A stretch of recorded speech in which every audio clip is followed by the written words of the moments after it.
ya terus ada dalam hidup kita. Dan bulan ini masih di dalam pembahasan tentang ya keuangan yang sehat. Berapa banyak di antara saudara yang mau keuangannya sehat? Ya, keuangan yang sehat itu seperti apa? Ya pokoknya cicilan lancar, ya tidak ada tunggakan, nggak deg-degan lagi kalau jatuh tempo. Ya terus apa lagi saudara? Bahkan Tuhan mau kita bisa menjadi berkat bagi orang lain lewat keuangan kita. Jadi saya percaya ya kalau kita merindukan itu maka Tuhan kita tuh terlebih rindu saudara. Untuk menjadikan kita anak-anaknya itu menjadi berkat. Tetapi seringkali ya banyak orang Kristen itu menginginkan berkat-berkat Tuhan.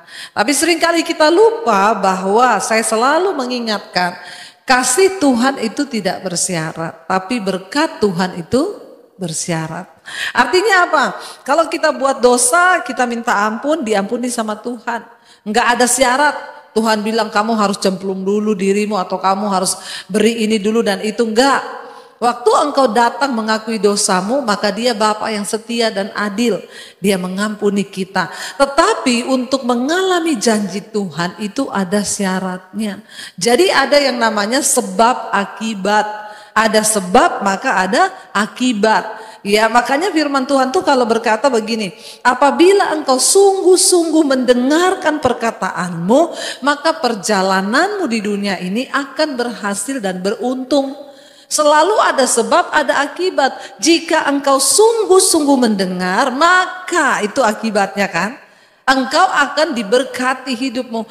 Jika engkau menjadikan kebenaran menjadi barisan depanmu, maka kemuliaan Tuhan akan mengikutimu. Nah, kalau kita menginginkan berkat dan janji Tuhan terjadi, maka harus ada syarat. Terutama di dalam hal keuangan.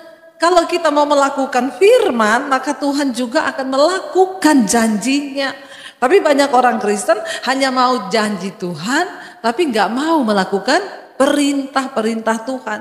Nah hari ini saudara, kita akan sama-sama belajar firman Tuhan. Ya kenapa saudara? Karena kita percaya firman Tuhan itu yang dapat menuntun hidup kita. Firman Tuhan itu yang sanggup memberikan kepada kita jalan mana sih yang harus kita lalui. Kalau engkau ingin diberkati keuanganmu maka lakukan yang ini, yang itu, yang ini gitu ya. Kita baca dulu Maleakhi pasal yang ketiga. Kita baca mulai dari ayat yang ke-6 saudara. Maleakhi 3 ayat yang ke-6 sampai nanti ayat yang ke-12. Ya, firman Tuhan berkata begini saudara kepada bangsa Israel. Bahwasannya aku Tuhan tidak berubah. Dan kamu Bani Yakub tidak akan lenyap. Itu janji Tuhan. Apapun keadaan kita Tuhan itu tidak berubah. Ya. Dikatakan di sana sejak apa? Ya, sejak zaman nenek moyangmu, kamu telah menyimpang dari ketetapanku dan tidak memeliharanya.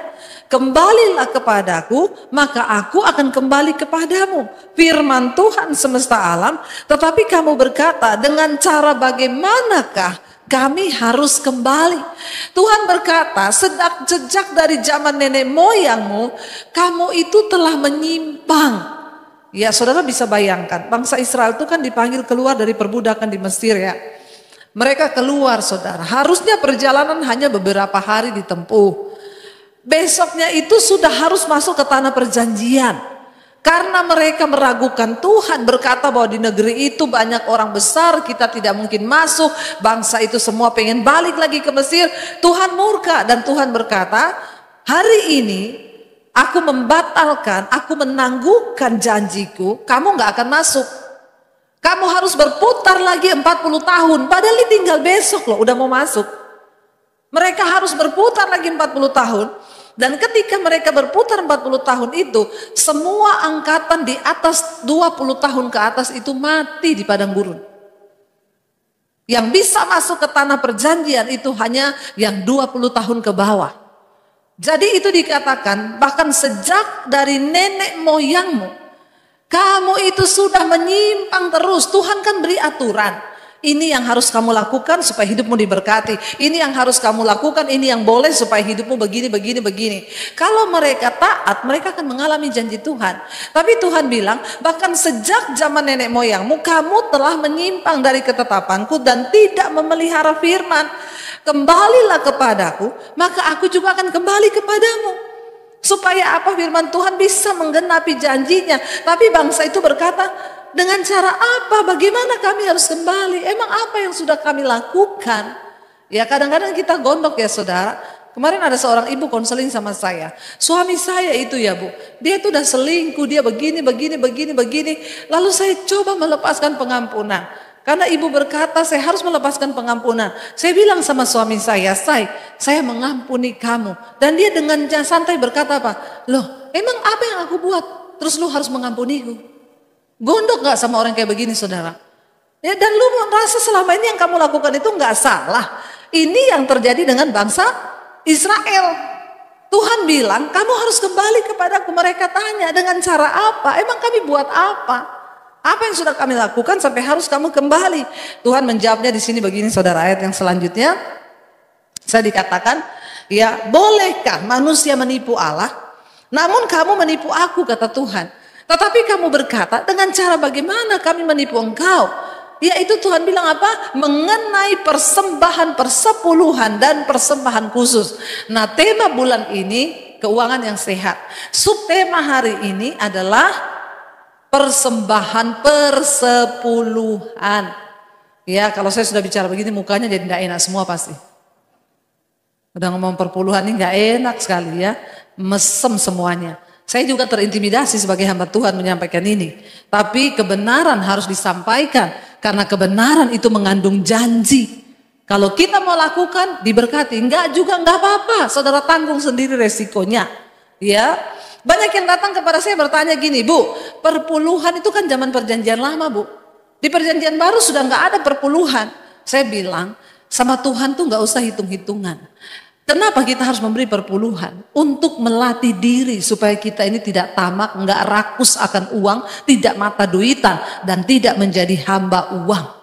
Sebenarnya 1000% di hidup kita ini milik Tuhan. Tapi kita hanya disuruh mengembalikan takaran pemberian kita itu 10% minimal. Lebih dari itu silakan puji Tuhan, haleluya 12 kali. Saudara Tuhan berkata, siapa yang menabur sedikit akan menuai sedikit juga, tapi siapa menabur banyak akan menuai banyak juga. Tapi orang Kristen maunya sedikit tapi nuainya bertobat. Ya, apalagi menabur saudara, ngasih persembahan sambil nyanyi. Persembahan kami sedikit sekali. Udah sedikit ngomong lagi. Kiranya Tuhan terimalah. Dengan apa? Dengan senang hati. Lalu terdengar suara dari surga balas, berkat yang ku beri sedikit sekali, kiranya engkau terimalah dengan pedih hati. Emang enak? Ya, maunya naburnya sedikit tapi dapatnya banyak.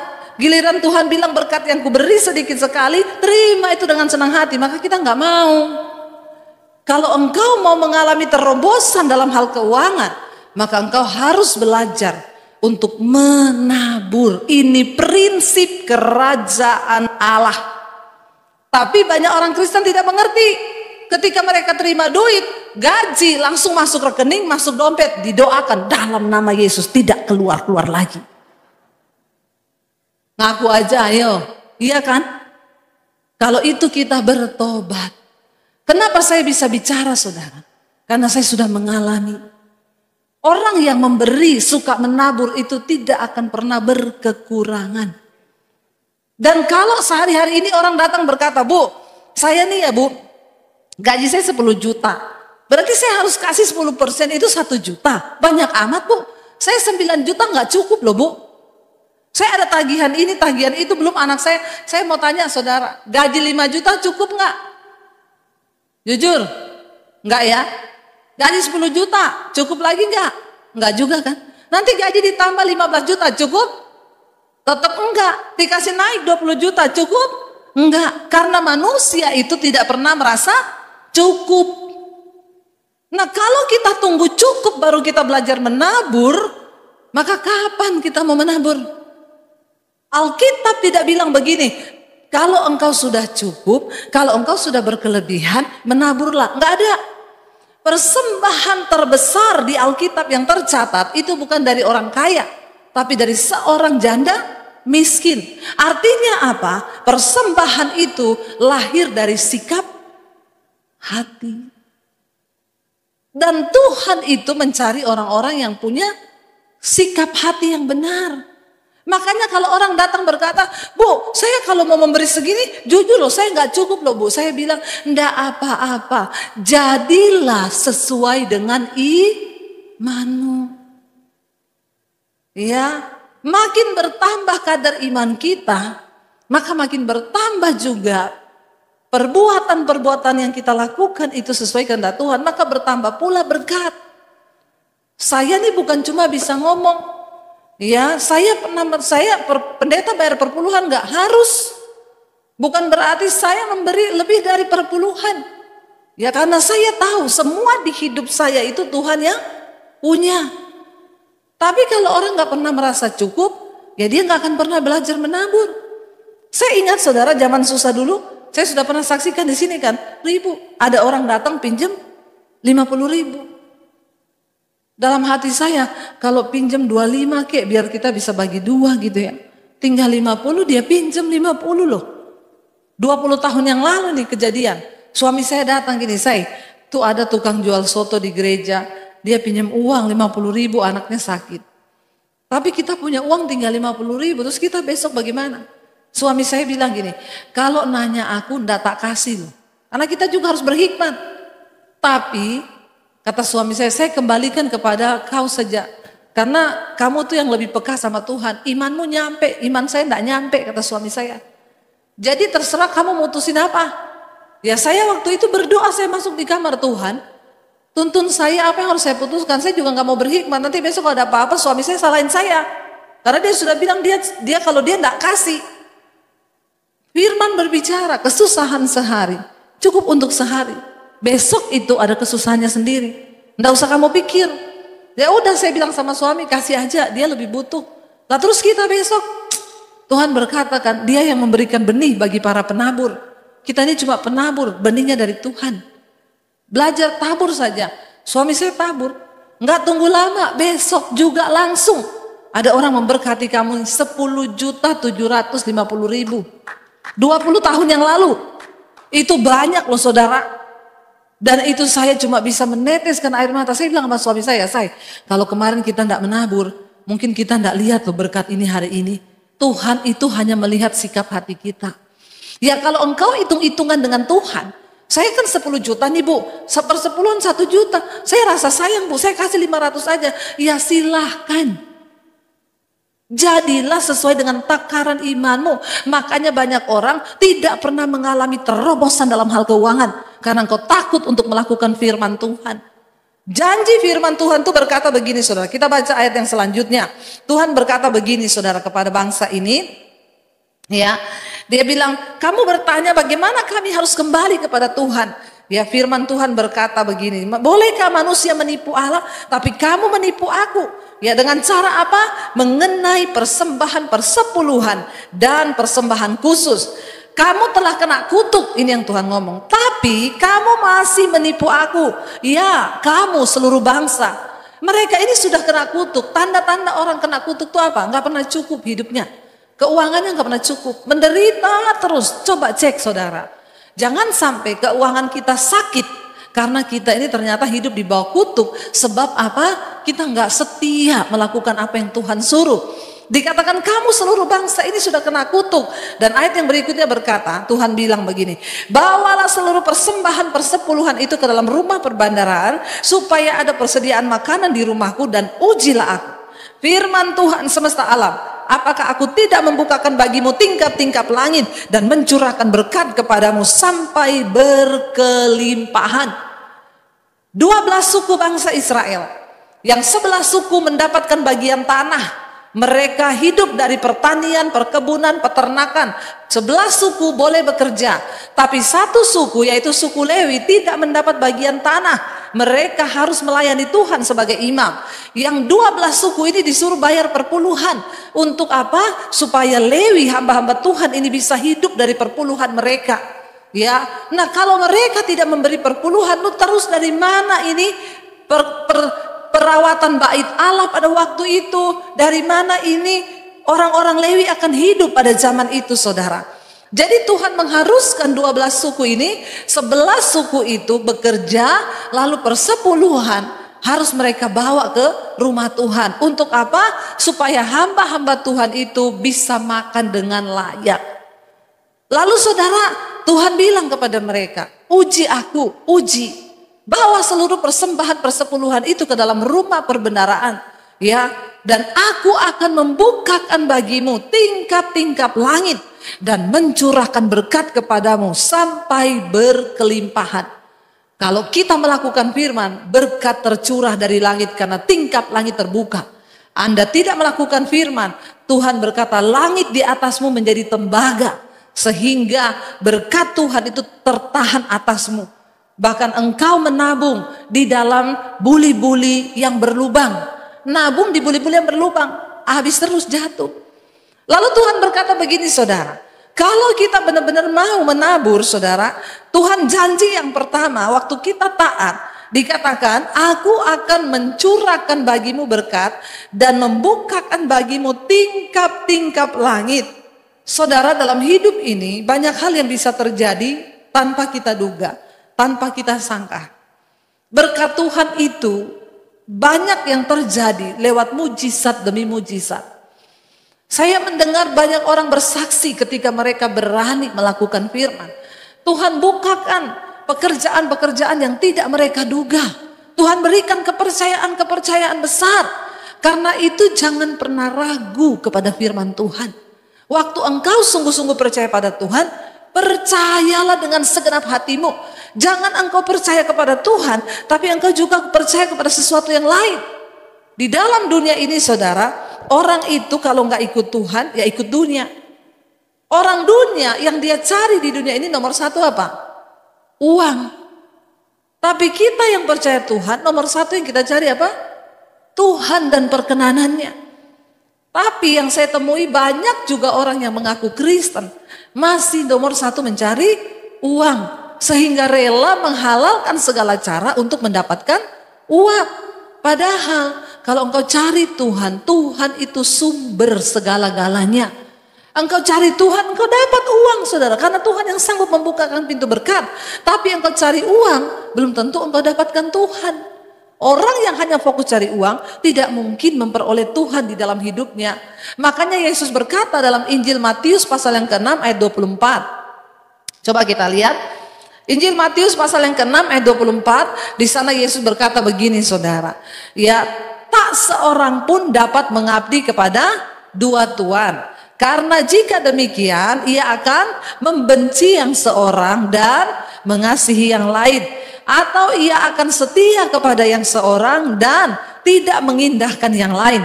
Kamu tidak dapat mengabdi kepada Allah dan kepada Mamon. Tuhan mensejajarkan dirinya dengan Mamon. Kenapa? Karena memang Mamon ini bahaya. Orang bisa melanggar firman hanya karena cinta kepada uang. Jangan sampai kita didapati menjadi orang-orang yang cinta uang, saudara. Uang itu memang kita membutuhkan uang dalam hidup ini. Ya, memang segala-galanya butuh uang.